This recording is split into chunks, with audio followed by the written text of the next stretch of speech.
Yes, it's our third day here in Boracay and it's 6:30 a.m. and we're off to the beach to have some, dipping going on with the fishes. So let's go! Oh, vlog! Good morning! Ayaw niya sa buhangin.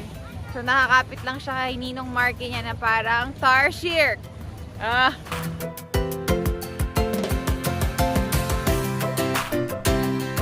Session number 1, Abby and Marky. Every day. Good morning. Now we're complete and we're gonna swim. Si Kuya, binigyan ako ng extra sago at arnibal. Naubos ko na kasi yung taho ko eh. So sago na lang ng arnibal. Lord, marami pong halaman. Gamit-gamit din pag may time. San, paggamit mo rin sa amin. Hindi yung ikaw lang nagbe-benefit. Benefit talaga.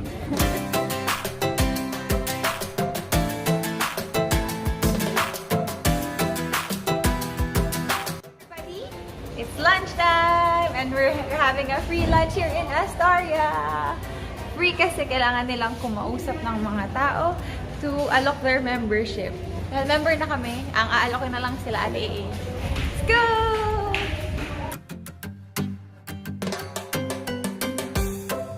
Ate Ruby!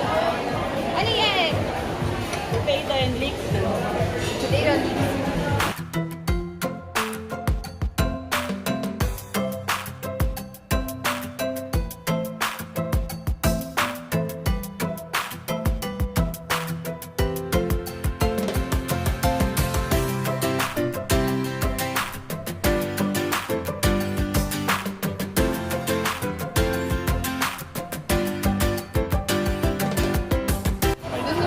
Good. Ito na yung shabu-shabu. Ano mo kung ano lasa niya, ma? Lasang mushroom kasi pinunong ko ng mushroom. Ang healthy nung kinakain. Very clean. More bread, more fun si Ate Ruby. Sarap. Favorite ko din yan eh. Masarap din to. It's a thin bread with cheese.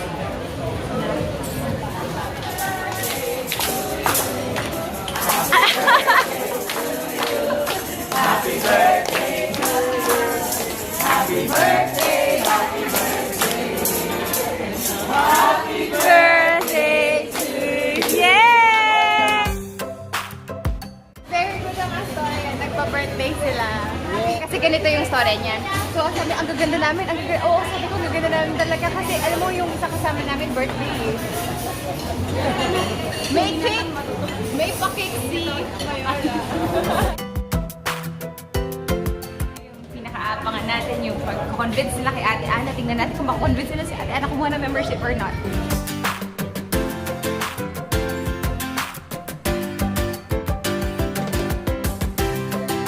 So if you're gonna come here in Astoria, make sure to be a member.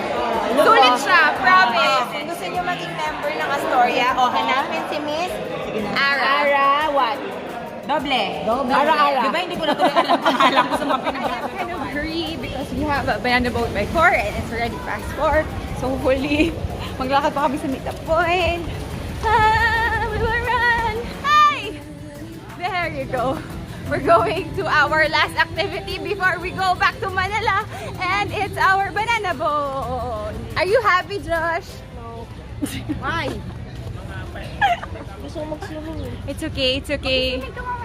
Fighting! Dito na tayo sa speedboat! Hindi ka natatakot, Josh. Hindi ka natatakot. Saan yung speedboat? Ay, doon. Ay, init naman pala. O, di ba? Prepared kami. Bawal mang itim.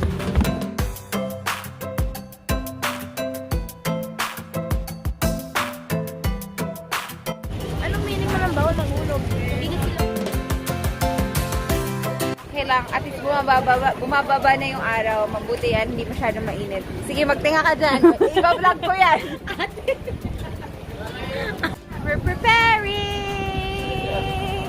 So excited! Nasaan yung isa ba? Nasaan si Josh? Nawala! Nasaan si Josh? Okay,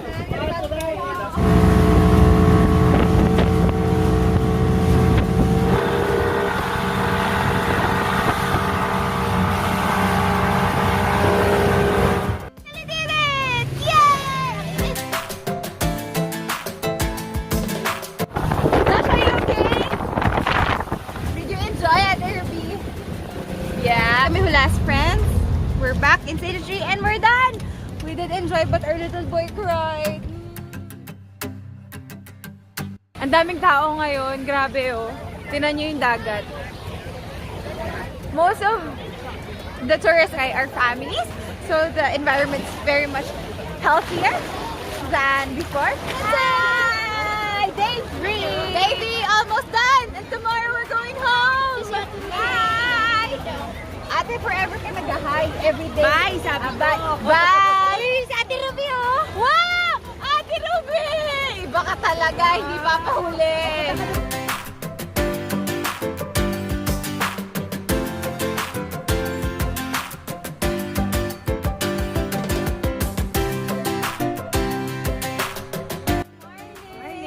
It's our last day. Di na actually, Sino yung sabay tayo?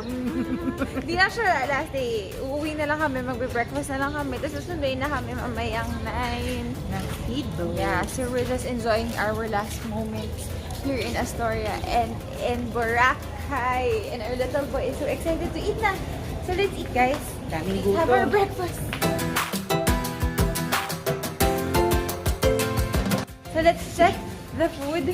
Abby, let's check the food. We do have sotanghon soup and egg drop soup. And some roasted potatoes and bacon and breads.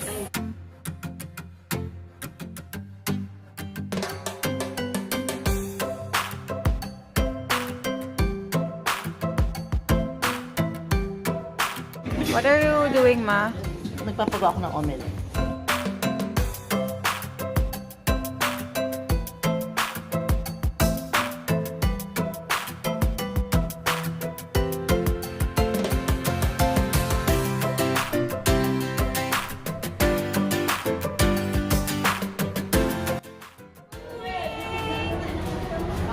It's almost done. We're going to the port to go back to Manila. Ay, to go to the airport and go back to Manila. Ayaw man namin, but yes, we have to go back to reality and work dahil marami na kaming ginastos dito. So, until next time, guys. See you to the next, to my next vacation. And just please do give me a thumbs up. Thank you. Bye. God bless you.